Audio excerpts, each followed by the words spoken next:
প্রিয়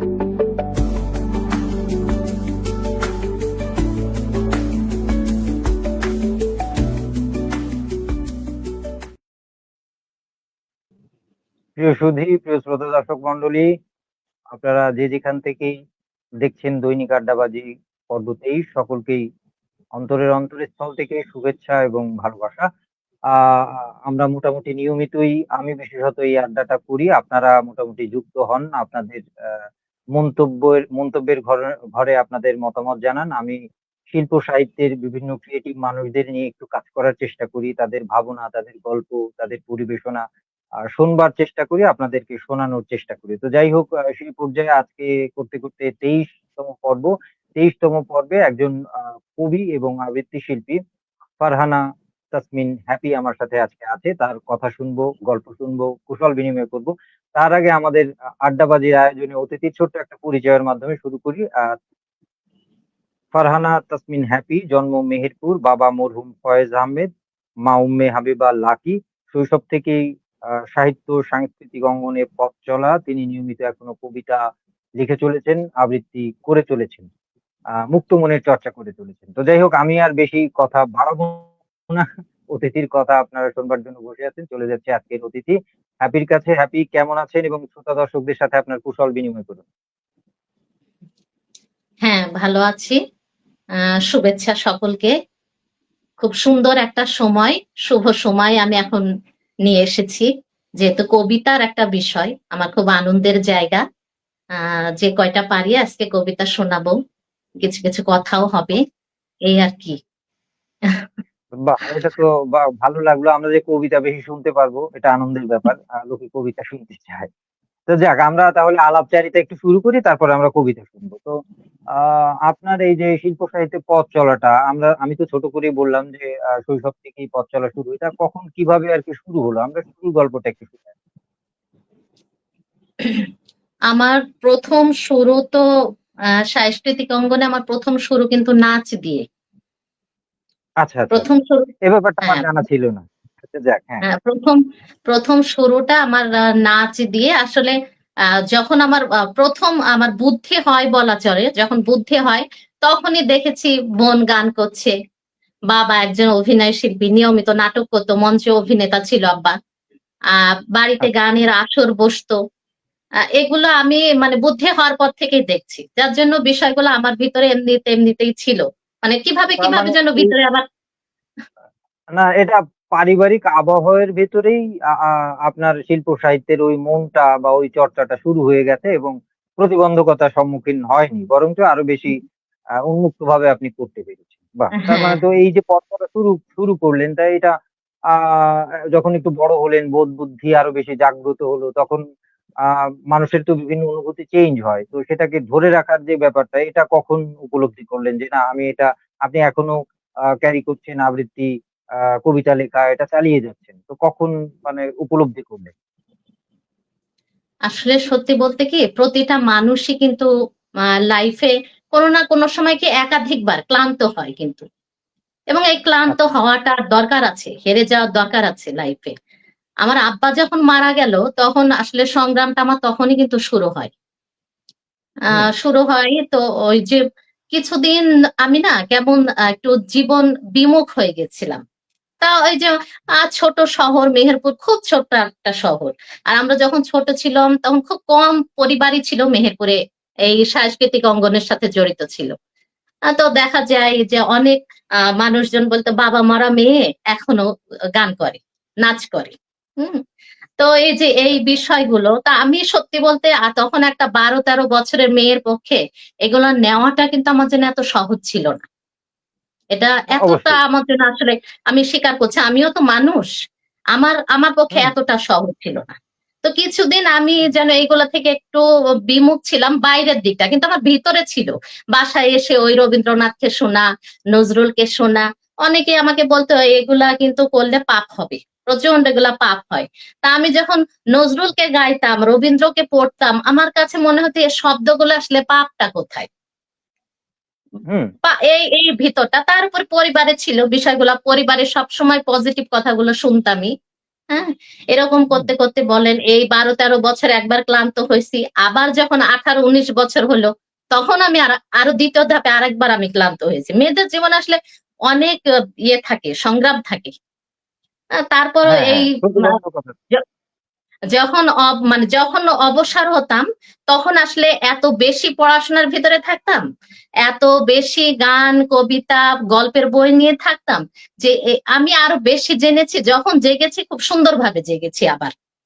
আমি যেন কি বলবো? আমি আমার নজরুলকে পৌঁছে দেওয়ার জন্য আমি প্রতিনিধি হয়েছি সমাজের কাছে। বিষয়টা এমন ছিল। একজন শিল্পী আসলে রবীন্দ্রনাথকে চেনে, কিন্তু রবীন্দ্রনাথকে প্রতিটা মানুষের কাছে পৌঁছে দেওয়ার জন্য একজন শিল্পীর কিন্তু অপরিহার্য। সে সমাজের কিন্তু একটা প্রতিনিধি। আমার ছোট্ট একটা হ্যাঁ, বাস্তব কথা আমি বলি। আমি একবার অটোতে যাচ্ছি। তো ওখানে খুব সুন্দর রবীন্দ্রসঙ্গীত বাজছে। তো আমি খুব অবাক হলাম যে একজন অটোওয়ালা এত সুন্দর রবীন্দ্রসঙ্গীত শুনছে। তো আমি বলছি, "আপনি জানেন এই হুম, গানটা কি গান?" তো বলছে, "হ্যাঁ, জানি রবীন্দ্রনাথের গান।" তো গানটা ছিল রেজিওনা চৌধুরী উনার গাওয়া গান। তো এই যে হুম, একজন সব ক্ষেত্রে পৌঁছে দেওয়া একজন শিল্পীর, হ্যাঁ? সেই যে হুম। রবীন্দ্রনাথেরও একজন প্রতিনিধি হয়ে যাওয়া। বলতে পারেন আমিও ওইরকমই হয়েছিলাম। যখন জেগেছি, আমি একটা প্রতিনিধি হয়ে জেগেছি যে না, আমি নজরুলকে টানবো, আমি রবীন্দ্রসঙ্গীত গাইবো, আমি নাচবো। এভাবে আসলে কন্টিনিউ হয়ে গেছে আ বিষয়টা। একসময় আমার কাছে খুব সহজও হয়ে গেছে। ক্যারি করাও খুব সহজ হয়ে গেছে। এই হুম, আরকি। তো যাই হোক এভাবে এভাবে পথ চলা এখনো চলছে। আশা করি একদম যতদিন সুস্থ থাকবেন, শিল্প সাহিত্যের সাথে থাকবেন, সুস্থ ধারার সাথে থাকবেন এটা ভালো লাগে। তো চলুন আমরা একটু কবিতা শুনে আসি। শ্রোতা দর্শকদের তার আগে একটু বলে নিই, শ্রোতা দর্শক মণ্ডলী আপনারা যে যেখান থেকে যে অবস্থায় যুক্ত হয়েছেন, দৈনিক আড্ডাবাজি পর্ব ২৩ এ আবারও আপনাদেরকে অনেক, অনেক ভালোবাসা, শুভেচ্ছা। আজকে অতিথি হিসেবে আছে একজন কবি, আবৃত্তি শিল্পী আ ফারহানা তাসমিন হ্যাপি। আমরা তাকে শুনছি, তার আবৃত্তি শুনবো। চলুন ১ম এ কি নিবেদন থাকছে আপনার আজকের আয়োজনে? ১ম এ আজকে আমি আমার নিজের লেখা একটা কবিতা দিয়ে শুরু করি। হুম? হুম, নিজের লেখা কবিতা আবৃত্তি করছি আমি। শুনেছি তোমার ভিতরে অগাধ ভালোবাসা। আবার এও জেনেছি সে ভালোবাসায় কেউ কখনো পূর্ণ হয়নি। শুনেছি তোমার ভালোবাসা তীব্র ও অধিক গভীর।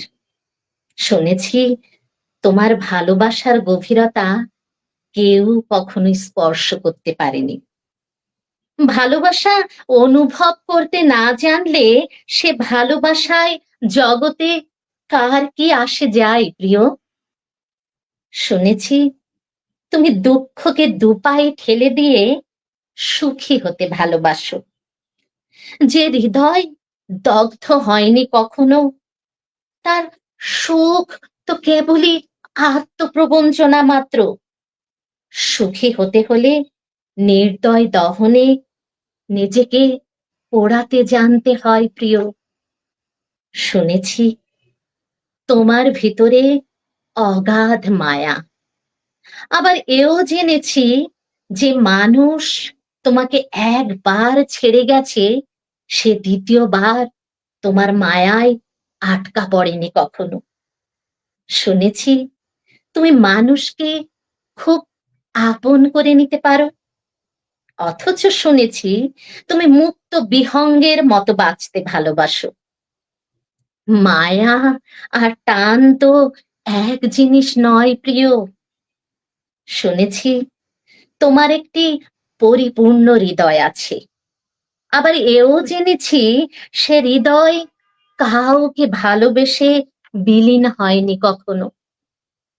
চিহ্নহীন হৃদয়ে কেবলই তো শূন্যতা জুড়ে থাকে।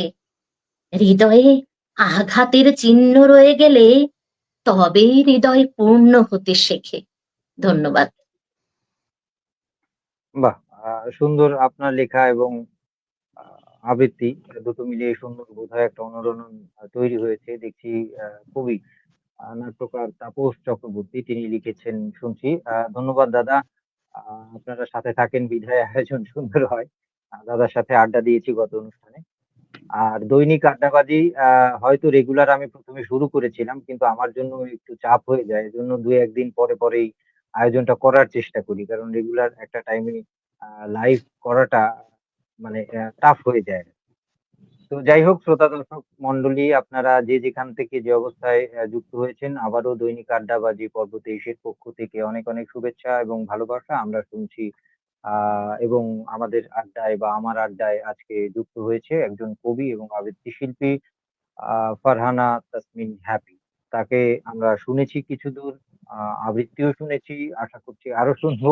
তো এখন যে ব্যাপারটা একটু জানতে চাই, যেহেতু শিল্প সাহিত্য চর্চা করেন, এই শিল্প সাহিত্য চর্চাটা আপনার উপরে ব্যক্তিগত জীবনে কেমন প্রভাব ফেলেছে? আর এই শিল্প সাহিত্যটা সমাজ জীবনেই বা কি ধরনের প্রভাব ফেলে বা কিভাবে ফেলে?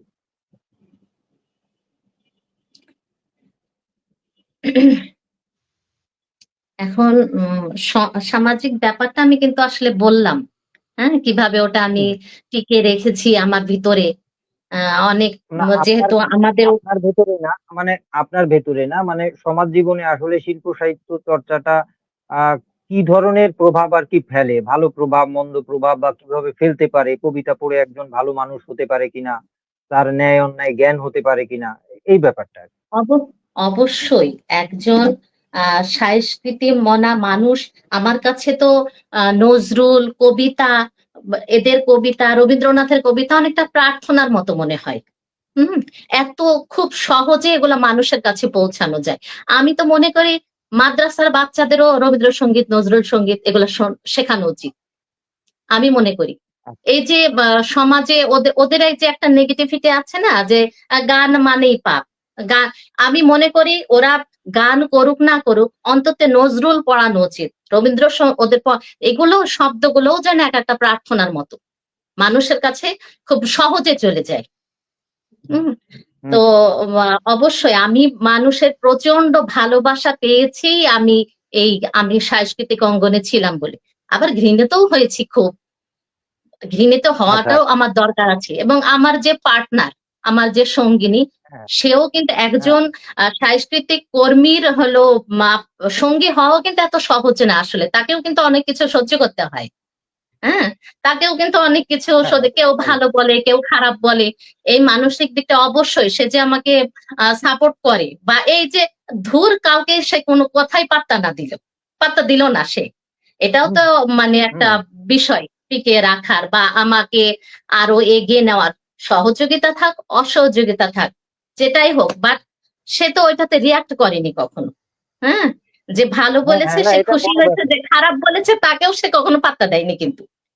হ্যাঁ, তো বাহ! না, এটা এটা ভালো ব্যাপার, ভালো ব্যাপার খুবই। আরেকটা ব্যাপার হচ্ছে কি, ২ জন মানুষ একসাথে মানে থাকে বা বিয়ে করে বা প্রেম করে, মানে হচ্ছে কি, দুটো মানুষ একসাথে থেকে তাদের জীবনের যত বিপদ-আপদ, ভালো-মন্দ, বরঞ্চ তারা পৃথিবীর সাথে লড়াই করবে।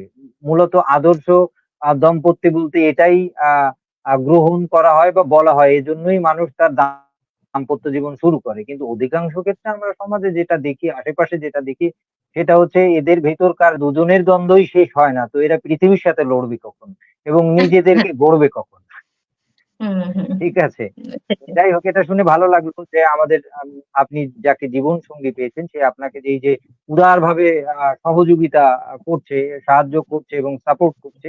এ ব্যাপারটা খুবই আনন্দদায়ক ব্যাপার। তার মানে বাবার পরিবারেও যখন ছিলেন যেরকম সহযোগিতা পেয়েছেন এইসব ব্যাপারে, এখন স্বামীর পরিবারে আছেন, সেখানেও মানে এই ধরনের সহযোগিতা পাচ্ছেন। এটা অনেক ধন্যবাদ দিতে চাই আপনার জীবন সঙ্গীকে।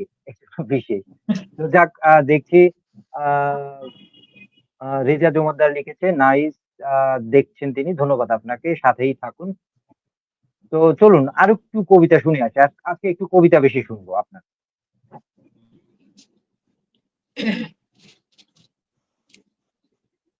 এখন আমি আবৃত্তি করব কাজী নজরুল ইসলামের একটি কবিতা। কবিতার শিরোনাম মিথ্যাবাদী। হ্যাঁ। মিথ্যা বলেছ বলিয়া তোমায় কে দিল মনস্তাপ? সত্যের তরে মিথ্যা যে বলে, স্পর্শে না তারে পাপ। গোটা সত্যটা শুধু তো সত্য কথা বলাতেই নাই, মিথ্যা কয়েও সত্যনিষ্ঠ হতে পারি আমরাই। সত্যবাদ সে বড় কিছু নয়, কজন সত্যবান, সত্যবাদীরা কজন দিয়াছে সত্যের তরে প্রাণ। অন্তরে যারা যত বেশি ভীরু, যত বেশি দুর্বল, নীতিবিদ তারা তত বেশি করে সত্য কথন চল। সত্যকামেরও নমস্য যারা, সত্যনিষ্ঠ বীর, সত্যের তরে হাসিতে হাসিতে যারা দিল নিজ শির। হয়তো তাহারা অনেক মিথ্যা বলেছে জীবন ভরে, তবু তারা বীর, তারা দিল প্রাণ সত্য রক্ষা তরে। সত্য লইয়া করেছে কে উনি মুদির মতো, মনে মনে ভাবে কি কাজই করিনু আমি সে বিজ্ঞ কত। বলি ওহে বাপু সত্য ব্যাপারী, সত্য কি চাল ডাল, কোথা কয় রতি সত্য কমিল তাই নিয়ে দেবে গাল।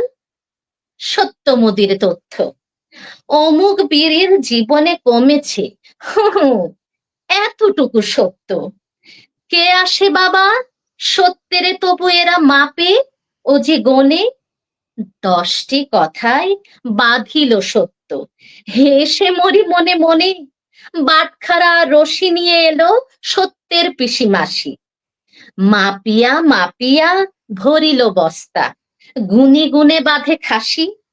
বন্ধু শোনো না কুট, তর্কের যত হাতি ঘোড়া উঠ, সত্যনিষ্ঠা থাকে যদি প্রাণে, বেপরোয়া বলো ছুট। ধন্যবাদ। বাহ! আরো একটা সুন্দর কবিতা শুনলাম এবং অনেকেরই পছন্দের কবিতা, জনপ্রিয় কবিতা।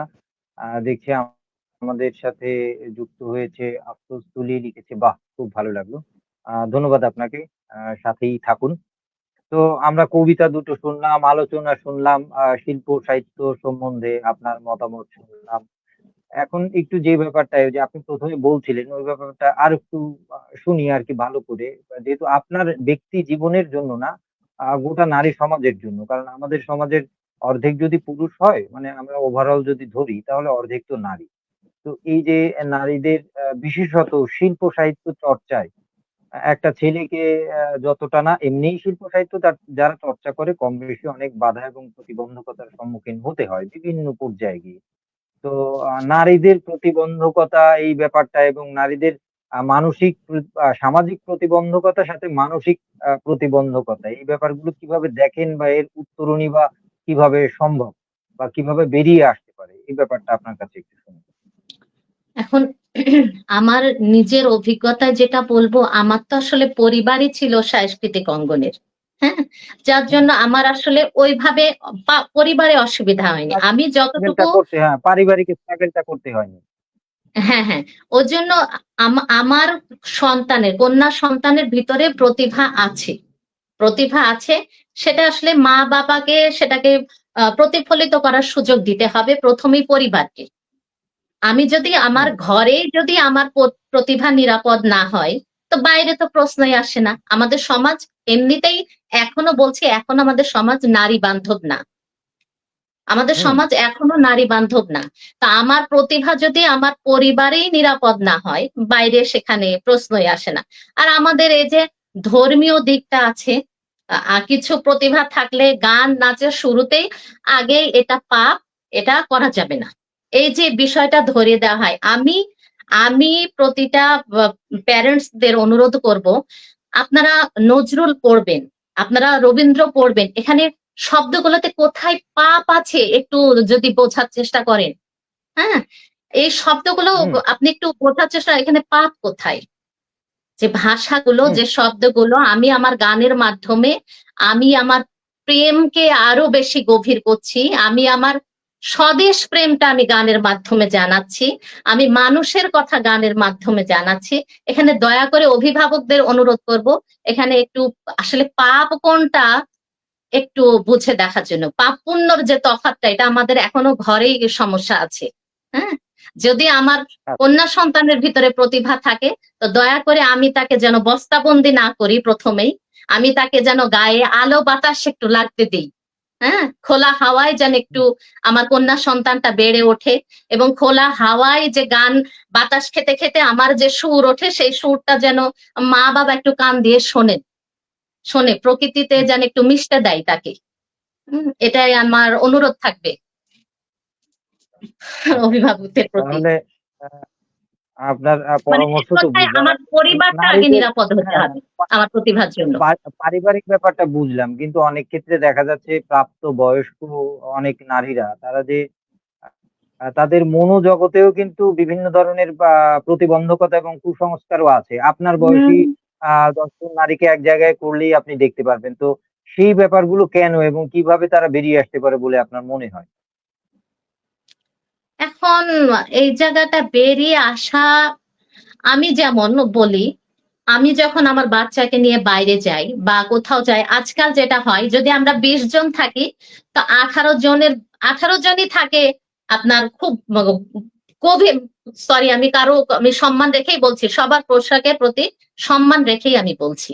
তো দেখা যায় হুম, 18 জনই আপনার বোরখা থাকে, হিজাব পরে থাকে। এমনিটাই করা হয়, আমরা যে 2 জন এমনি মানুষ থাকি তাদের আগেই আলাদা করে দেওয়া হয়। আমাকে কখন একসেপ্ট করা হয়? যখন আমি কথা বলি, যখন আমার জায়গাগুলো আমি প্রকাশ করি, তখন দেখা যায় আমাকে নিতে নিতে কিন্তু 3 দিন লাগছে। 1 দিন, 2 দিন, 3 দিন, এবং এটা আমি ধরেই নিই যে আমাকে এই জায়গাতে গ্রহণ করতে 3-4 দিন সময় লেগে যাবে। এবং আমি যখন আচ্ছা, যাই, আমি ওই একজন থেকেই পরিবর্তন করি। সৌরভ ভাই, সত্যি বলতে আমি মনে করি আমার একজন থেকেই পরিবর্তন শুরু হোক। পরে দেখা যায় ইনবক্সে একটা শাড়ি টিপ করে ছবি পাঠাইছে আমাকে, আপা দেখেন তো আমাকে কেমন হুম, লাগছে। হুম। তারপরে আচ্ছা, আচ্ছা। আমি যেমন এখানে আরেকটু টেকনিক খাটাই। হয়তো আমি আমার খুব প্রিয় একটা কবিতা আমি ইনবক্স আবৃত্তি করে ইনবক্স করে দিয়ে দিলাম, আপা এটা কার কবিতা, হুম, বইটা আমাকে একটু দিয়েন তো। হুম। এভাবেই আচ্ছা, আসলে আচ্ছা। আমি জায়গাগুলো, আমার আমার যে জায়গাগুলো, তৈরি। প্রথা ভাঙার যে জায়গাগুলো, আমি এভাবে কাজ করি। বাহ! যাই হোক, ব্যাপারটা সুন্দর। আপনি আপনার মতো এই যে সবচেয়ে সুন্দর যে ব্যাপারটা, আপনি চিন্তা করতে বা বুঝতে বা উপলব্ধি করতে পেরেছেন যে, আমি তো ১,০০০ মানুষকে পারব না। কিন্তু আমি একজন মানুষকে হ্যাঁ, তো আমার আলোর পথে ডাকতে পারব। হ্যাঁ, আমি এটা সুন্দরের পথে বিশ্বাস করি, ডাকতে আমার পারব। একজন থেকে আমার কাজ শুরু হোক। আমার একজন হ্যাঁ, থেকে হ্যাঁ। কাজ শুরু এখন হোক। একজন থেকে আমি 10 জন হবে, আমি 10 জন থেকে 100 জন হবে। হ্যাঁ, এটা ওই কি বলে, আমি তো সবসময়ই বলি যে আমার কবিতার বই ১,০০০ ২,০০০ মানুষ কিনবে কিংবা আমার কবিতা ২,০০০ লোক পড়বে তা না। ৫ জন লোক পড়ে যদি একটু একটা শব্দে আনন্দ পায়, একটা হ্যাঁ, বাক্যে আনন্দ পায় কিংবা একটা বাক্যে তার কোনো বোধের জায়গায় নাড়া দেয়, আ কিংবা সে উপকৃত হয়, ওটাই আমার প্রাপ্তি। আমি তো আর গোটা জাতিকে পারবো না বা কেউ পারেও না একা। তো না যাই না হোক, পারো না। দেখছি আ নবীন সিদ্দিক লিখেছে শুনতে আসলাম। ধন্যবাদ আপনাকে। আপনি প্রায়ই শুনতে আসেন, একজন কবি। তারপরে দেখছি শামীম আহমেদ লিখেছে, "thank you very much for making a programme Tanjid Sourav." ধন্যবাদ আপনাকে। সাথেই থাকুন। তো আপনারা যে যেখান থেকেই যুক্ত হয়েছেন বা মাঝে, মাঝে ঢুঁ মেরে গিয়েছেন বা পরবর্তীতে দেখবেন, সকলের জন্য অনেক, অনেক ভালোবাসা এবং শুভেচ্ছা রইল দৈনিক আড্ডাবাজির পক্ষ থেকে। আজকে চলছে পর্ব ২৩। সাথে আছে একজন কবি এবং আবৃত্তি শিল্পী ফারহানা তাসমিন হ্যাপি। যার সাথে কথা বলছি, তার কবিতা শুনছি, দেখছি আবারও লিখেছে আফরোজ তুলি, পুরোপুরি সহমত। আ ধন্যবাদ। আপনার মতামতের সাথে তিনি সহমত জানিয়েছেন। তো শ্রোতা দর্শকদের কাছে আরো একটা কথা বলতে চাই। আজকের অতিথির কাছে আপনাদের কোনো প্রশ্ন থাকলে, ভালো লাগা মন্দ লাগা থাকলে মন্তব্যের ঘরে লিখে জানাবেন। আমি তুলে ধরবো আজকের অতিথির কাছে। তো যাই হোক, কথায়, কথায় রাত বাড়বে, সময় বাড়বে। আমরা আড্ডা দিতে যদি চাইও ২, ৪, ৫ ঘন্টা আসলে সম্ভব হয় না। যেহেতু একটা ফ্রেমে বন্দী হয়ে আছি। সামনাসামনি হলে তো কোনো ব্যাপার না। রাতকে রাত, দিনকে দিন আড্ডা দেওয়া যায়। বা আমরা এরকম সাংগঠনিক কাজে অনেক দেখা যাচ্ছে সেই সকাল থেকে সারাদিন চলে আড্ডা, রিহার্সেল আমরা তো দিয়েছি। তো সেটা হয়। এরপরে দেখছি রেজা জমাদ্দার লিখেছে লাভ ইউ মম। ভালোবাসার ইমোজি। এটা আপনার ছেলে নাকি আমি জানি না, নাকি ম্যাম লিখেছে। কিছু একটা হবে। তো যাই হোক, আমি আ আর কথা বাড়াচ্ছি না। এবার চলে যাচ্ছি কি শোনাবেন? শ্রোতা দর্শক যুক্ত আছেন। তারা বসে আছে আপনার পরিবেশনা শুনবার জন্য। কি শোনাচ্ছেন? আমি ওমর ফারুক সেলিম কবি, উনি সম্পাদক ও প্রকাশক এবং কবি। ওনার একটা কবিতা শোনাবো, প্রেমের কবিতা। উম, আমি আচ্ছা, আবৃত্তি খুব করছি। হুম, কবিতার শিরোনাম আজও আমি ভুলিনি। মনে পড়ে তোমার সে দিনের স্মৃতি, তুমি আর আমি, মনের নাগরদোলা, গুচ্ছ স্বপ্নে সাজানো জীবনের আঙিনা। মনে পড়ে ইচ্ছে ছিল ভালোবাসায় প্রাসাদ গড়ব, চেয়ে চেয়ে দেখব অনাগত দিন আমরা অমর হব। ইচ্ছেগুলো ইচ্ছেই রয়ে যায়, তোমার পুতুল পুতুল খেলায় স্বপ্ন আমার ভাঙলো, তোমার উদাস ভালোবাসায়।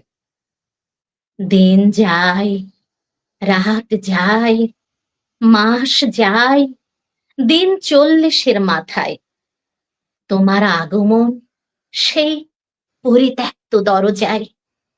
এরপর কান্না ভেজা চোখে কেবল বললে, বলেই গেলে, স্বপ্ন ছেঁড়া আকাশে আমি ভালো নেই। আবার নতুন স্বপ্নে ভিজে কাঁদলাম, আটকে যাওয়া কান্না, আটকে যাওয়া কান্না। মনে পড়ে তোমার সেদিনের কথা, তুমি ছাড়া আমি ভালো নেই। বিশ্বাস করো, আমি ভালো নেই। এখনো আমার কানে বাজে, তুমি ছাড়া আমি ভালো নেই। বিশ্বাস করো, আমি ভালো নেই। ধন্যবাদ। আর একটা বোধহয় আমরা কি বলে করুণ রসের কবিতা শুনে আসলাম, ভালোবাসার কবিতা, বিচ্ছেদের কবিতা, ভালো লাগলো। তো শ্রোতা দর্শকদের হ্যাঁ, জারিতে দেখতে এখানে দেখুন আমি না হয় আমি একটু প্রেম বিষয়ক বলুন। আমার একটু কথা বলি। যেহেতু প্রেমের হ্যাঁ, কবিতা, বেশ কয়েকটা প্রেমের কবিতা হ্যাঁ, বললাম। হ্যাঁ, আসলে বলুন। আমার মনে হয় যে মানুষ চলে যায়, যে মানুষ চলে যায় তাকে কিন্তু ফেরানো যায় বা সে ফেরে। আমাদের হৃদয়ে থাকে, আমাদের মস্তিষ্কে থাকে, আমাদের কবিতায় থাকে। কিন্তু যে মানুষ হারিয়ে যায়, আমার মনে হয় তাকে আসলে খুঁজতে নেই, তাকে একদম ভুলে যাওয়াই ভালো। স্বেচ্ছায় হারিয়ে যাওয়া মানুষ না কখনো ফেরে না। ওই যে বলে ভুল মানুষকে ভুল প্রার্থনায় রাখে মানুষ। আর আমরা প্রতি শুধু নারীদের ক্ষেত্রে না, আমি প্রতি আমার বন্ধু যারা সবার ক্ষেত্রে, প্রেম সব করেন, মানুষের, হ্যাঁ, প্রেমে সব আছেন, মানুষের। হ্যাঁ, হ্যাঁ, হ্যাঁ। না, হ্যাঁ, এখন বিচ্ছেদে সবচেয়ে, আছেন। হ্যাঁ, না, হ্যাঁ, সবচেয়ে বলুন। মজার ব্যাপার হচ্ছে কি, যখন এটা হয়তো একটু মানে কি বলে, অনেক অধিকাংশ মানুষের বিরোধের জায়গা হবে আমার কথায়। কিন্তু সবচেয়ে বড় ব্যাপার হচ্ছে কি, সমাজে প্রচলিত আছে ১ম এ পরিচয়, তারপরে প্রণয়, তারপরে পরিণয়। এখন ব্যাপার হচ্ছে প্রণয় মানে প্রেম। ভালোবাসার তো আসলে কোনো পরিণতি নেই। মানুষ যখন তাকে পরিণতি দিতে যায় তখনই আস্তে, আস্তে ভালোবাসা কমতে থাকে। তখন অভ্যস্ততা তৈরি হয়। আপনার হ্যাঁ, জীবনে যখন ভালোবাসা থাকবে, যতদিন প্রেম করবেন তার যে আবেদন থাকবে, সেটা আপনি যখন পেয়ে যাবেন, আবেদন থাকে না। এজন্য ভালোবাসা সবসময় একটা মুক্ত আকাশের মতো, এবং তার কোনো পরিণতি নেই। হ্যাঁ, আমরা সামাজিক কারণে, আমাদের বিভিন্ন কারণে, নিরাপত্তাজনিত কারণে, অসুস্থতাজনিত কারণে, বিভিন্ন কারণে, পারিবারিক কারণে আমরা একসাথে থাকার চেষ্টা করি, বা যে ঘর বাঁধার একটা রেগুলার নিয়ম, এই নিয়মের ভেতরে। মূলত তো আসলে ভালোবাসার পরিণতি আপনি কিভাবে দিবেন? ভালোবাসা একটা আকাশের মতো ব্যাপার। তাকে গণ্ডিবদ্ধ করতে গেলেই সে তো হাঁসফাঁস করবে। একটা হ্যাঁ, বনের পাখিকে আপনি যখন খাঁচার ভেতরে আটকাবেন, সে তো ডানা ঝাপটাবেই আকাশে উড়বার জন্য। তো খুব এটাও একটা সুন্দর একটা মজার ব্যাপার। কথা যাই হোক, বলেছেন সৌরভ ভাই। এক ছাদের নিচে হ্যাঁ, থেকেও হ্যাঁ। কিন্তু পার্টনার অনেক সময় হারিয়ে যায়। হুম একটা হারিয়ে মানুষ, যায় না। হ্যাঁ, মানে একটা বলেন, মানুষকে বলেন। আপনার দেখবেন ৩ দিন কথা বললে সে মানুষটা সম্পর্কে আপনার কিন্তু একটা ধারণা চলে আসবে। কিন্তু একটা মানুষ, দুজন মানুষ বছরের পর বছর থাকছে, অথচ সারা জীবনেও আমার সঙ্গীকে আমি মনে করছি না যে তাকে একটু সুখী করা উচিত আমার। হুম এটা আমার একবারও হুম। তাহলে কি আমি স্বেচ্ছায় তো তার জীবন থেকে হারিয়েই থাকছি। আমি একটা কি বলবো, সে একটা নিখোঁজ পার্টনার, একসাথে থেকেও আমরা, সে বা তারা একসাথে নেই, আমরা একসাথে নেই। আমি এটা মনে করি। শোনেন, একটা মজার কথা বলি। আমাদের দেশের বিখ্যাত কবি, গুণী মানুষ, শ্রদ্ধেয় কবি, এই খুব আ মানে এ এ এবছরেই সম্ভবত হেলাল হাফিজ প্রয়াত হয়েছেন। আমাদের হ্যাঁ, হ্যাঁ। শ্রদ্ধেয় কবি ওনারা কবিতার দুটো লাইন দিলেন। লাইন দুটো খুবই জনপ্রিয়, মানুষের কাছে গ্রহণীয় যে মিলনে মলিন, প্রেম মিলনে মলিন বিরহে উজ্জ্বল। তো যাক আমরা এই ব্যাপারে আরো আলাপ করতে পারবো। দেখছি দর্শকের সারিতে লিখেছেন নাহার জান্নাত। ভালোবাসার ইমোজি দিয়েছে। তিনি একজন প্রফেসর। ধন্যবাদ আপনাকে। তিনি আরো লিখেছেন নিখোঁজ পার্টনার দারুণ বলেছেন। ধন্যবাদ নাহার জান্নাত আপনাকে। দেখছি আফরোজ তুলি আছেন। তিনিও লিখেছেন দারুণ আপনার আবৃত্তি ভালো লেগেছে। তো যাক আমরা কথায়, কথায় সময় প্রায় ৩০ মিনিট পার করে ফেলেছি। আমরা হয়তো আরেকটু কবিতা শুনবো। শুনে আমরা বিদায়ী শুভেচ্ছায় যাবো। আর দৈনিক আড্ডাবাজি পর্ব ২৩ যে যেখানে যে অবস্থায় দেখছেন মাঝে, মাঝে ঢুঁ মেরে যাচ্ছেন কিংবা পরবর্তীতে দেখবেন। তো আপনাদের সকলকেই হার্দিক ভালোবাসা এবং শুভেচ্ছা রইলো। আর আজকে সাথে আছে অতিথি হিসেবে একজন কবি, একজন আবৃত্তি শিল্পী, মুক্তমনের অধিকারী ফারহানা তাসমিন হ্যাপি। তার সাথে কথা বলছি। দেখছি শেষ দিকে আবার লিখেছেন তাপস চক্রবর্তী। একজন কবি, নাট্যকার লিখেছে দারুণ। ধন্যবাদ। সকলেই সাথেই থাকুন আশা করছি। আর শ্রোতা দর্শক যারা আছেন এই যে ছোট্ট আয়োজন চেষ্টা করি যে যারা শিল্প সাহিত্য চর্চা করছে সুন্দরের পরিমিতি বোধের মাধুর্যের আ তাদের ভাবনার জায়গাটা তুলে ধরবার চেষ্টা করি। তাদের কিছু পরিবেশনার যদি ব্যবস্থা থাকে বা উপায় থাকে সেটা শোনবার চেষ্টা করি। তো এই যে চেষ্টা শিল্পীদের তুলে ধরার আপনারা যারা মানে শিল্প সাহিত্য ভালোবাসেন, আশা করছি এই শিল্প সাহিত্যের কথা, শিল্পীর কথা বেশি, বেশি করে মানুষের কাছে ছড়িয়ে দেবেন, শেয়ার করে দেবেন এটাই কামনা করছি। তো যাই হোক, আমরা যেহেতু একদম শেষ দিকে চলে এসেছি, আমরা বলেছিলাম যে ৫-৬ টা কবিতা পড়বো, আরো অনেক গল্প করব মানে ব্যাক স্টুডিওতে আলাপের সময়। কিন্তু ৩০ মিনিট পার করে ফেলেছি। যে ০.৫ ঘন্টা এত কিছু করব। সময়টা আসলেই দাঁড়ায় না। একটু কথা বললেই দেখা যায় যে কখন যে পার হয়ে যায় ০.৫ ঘন্টা টের পাই না। হুম। তারপরেও আমাদের তো জানতে হয়। তো যেহেতু একদম শেষ দিকে চলে এসেছি, তো শেষ নিবেদন কি থাকছে আজকের আয়োজনে আপনার? আমি রবীন্দ্রনাথ ঠাকুর দিয়ে শেষ করি। হুম, আহ, কবিতার শিরোনাম সবলা। নারীকে আপন ভাগ্য জয় করিবার কেন নাহি দেবে অধিকার? হে বিধাতা, নত করি মাথা, পথে প্রান্তে কেন রব জাগি? ক্লান্ত ধৈর্য প্রত্যাশা পূরণের লাগি দৈবাগত দিনে শুধু শূন্যে চেয়ে রব, কেন নিজে নাহি লব চিনি সার্থকের পথ? কেন না ছুটাবো তেজে সন্ধানের রথ? দুর্ধর্ষ অশ্বরে বাঁধি দৃঢ় বলগা পাশে দুর্জয় আশ্বাসী দুর্গমের দুর্গ হতে সাধনার ধন কেন নাহি করি আহরণ প্রাণ করিপন? যাব না বাসর কক্ষে বধূ বেশে বাজায়ে কিঙ্কিনি, আমারে প্রেমের বীর যে কর অসঙ্কিনী। বীর হস্তে বর মাল্য লব একদিন, সে লগ্ন কি একান্তে বিলীন? ক্ষীণ দীপ্ত গোধূলিতে কভু তারে দেব না ভুলিতে মোর দৃপ্ত কঠিনতা বিনম্র দীনতা সম্মানের যোগ্য নহে তার। ফেলে দেব আচ্ছাদন দুর্বল লজ্জার, দেখা হবে শুদ্ধ সিন্ধু তীরে তরঙ্গ গর্জোচ্ছ্বাসে মিলনের বিজয় ধ্বনির দিগন্তে বক্ষে নিক্ষেপিবে। মাথার গুণ্ঠন খুলি কবতারে মর্তে বা ত্রিবিদে একমাত্র তুমি আমার। সমুদ্র পাখির পক্ষে সেই ক্ষণে উঠিবে হুঙ্কার, মনে তার পন্থা অনুমানী পশ্চিম পবন হানি সপ্তর্ষি আলোক জবে। হে বিধাতা, আমারে রেখো না বাক্যহীনা, রক্তে মোর জাগে রুদ্র বীণা। উত্তরিয়া জীবনের সর্বোন্নত মুহূর্তের পরে জীবনের সর্বোত্তম বাণী যেন ঝরে কণ্ঠ হতে নির্ধারিত স্রোতে। যাহা মোর অনির্বাচনীয় তারে যেন চিত্ত মাঝে মা পাই মোর প্রিয়। সময় ফুরায় যদি তবে তার পরে শান্ত হইক সে নির্ঝর নৈঃশব্দের নিস্তব্ধ সাগরে। ধন্যবাদ। বাহ! আরো একটা সুন্দর পরিবেশনা আমরা শুনলাম, কবিতা শুনলাম, ভালো লাগলো। আহ, আ যেহেতু তো নারী নিয়ে সর্বশেষ কথাটা বললাম, আমি নারী নিয়েই একটু কথা বলি। আমার ব্যক্তি নারীত্ব হ্যাঁ, নিয়েই কথা বলি। এই যে বলুন, প্রতিটা বলুন। মায়েদের জীবন থেকে ওই যে বলে না ৫-৬টা বছর নষ্ট হয়ে যায়। হুম, হুম। ৫-৬টা বছর নষ্ট। আসলে ৫-৬টা বছর কি নষ্ট হয়? আপনি এমনি এমনি নষ্ট করেন। যে শিশু সন্তানের যে স্বর্গীয় অনুভূতি, ওই অনুভূতিটা আপনি উপভোগ করেন বিধায় আপনি কিন্তু আপনার সন্তানকে অন্য কাউকে দেন না মানুষ করতে।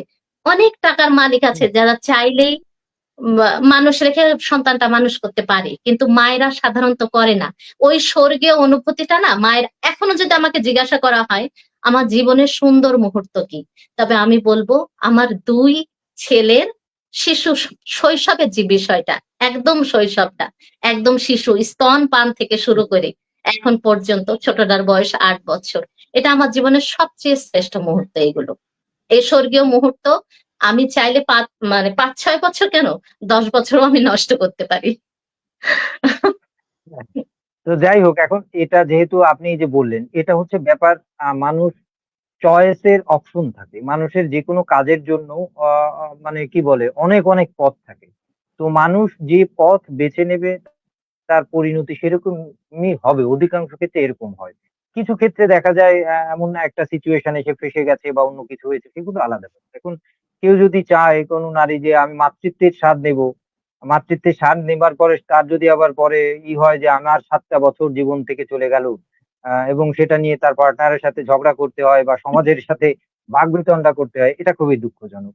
তো যাই হ্যাঁ, হোক, আবার এমনও মানুষ আছে, আমি যদি বলি এখন সমাজ, আমি এটা বলার খাতিরেই বলছি। আমি দেখা যাচ্ছে আমি বললাম যে পৃথিবীতে প্রায় ৮০০ ৮৫০ কোটি মানুষ। তো একটা জরিপে দেখা গেছে যে পৃথিবীর যে সম্পদ এবং সবকিছু যদি ধরা হয়, তাতে এভারেজ ১৯৭১ সালের একটা জরিপ বলছে। তাতে ৪০০ ৪৫০ কোটি মানুষ হলে মোটামুটিভাবে আ থাকা যায়।